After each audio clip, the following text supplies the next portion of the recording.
ఇంట్లో చేసే ఎలాంటి టైప్ ఆఫ్ బిర్యానీస్ అయినా సరే పక్కింటి వరకు గుమగుమలాడాలంటే ఇదొక్క బిర్యానీ మసాలా చాలండి. ఫ్లేవర్ అయినా టేస్ట్ అయినా అద్రిపోతుంది.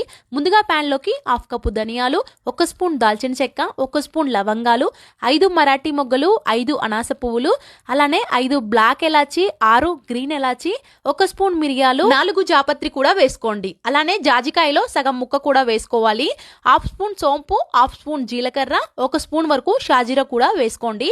ఇప్పుడు బిర్యానీ ఆకుల్ని కూడా కట్ చేసుకొని ఒక 4 వరకు వేసుకొని 4 ఎండుమిర్చి కూడా వేసుకొని ఇప్పుడు స్టవ్ ఆన్ చేసుకొని మీడియం ఫ్లేమ్ లోనే 4-5 నిమిషాల పాటు మంచిగా ఫ్రై చేసుకోండి. ఇలా సగం ఫ్రై అయిన తర్వాత ఇందులోకి ఒక 2 స్పూన్ల వరకు కసూరి మెత్తిని కూడా వేసుకొని ఇప్పుడు మళ్ళొక 2-3 నిమిషాల పాటు ఫ్రై చేసుకోండి. ఇలా ఫ్రై చేసుకునేటప్పుడు ఇల్లంతా కూడా మంచి స్మెల్ వస్తుంది. వీటిని పూర్తిగా చల్లారిన తర్వాత మిక్సీ జార్ లోకి వేసుకొని మెత్తగా గ్రైండ్ చేసుకోవడమే. ఈ బిర్యానీ మసాలా పౌడర్ 6 నెలల పాటు వాడుకోవచ్చండి. లేట్ ఎందుకు, మరి మీరు కూడా ఇలా ట్రై చేయండి.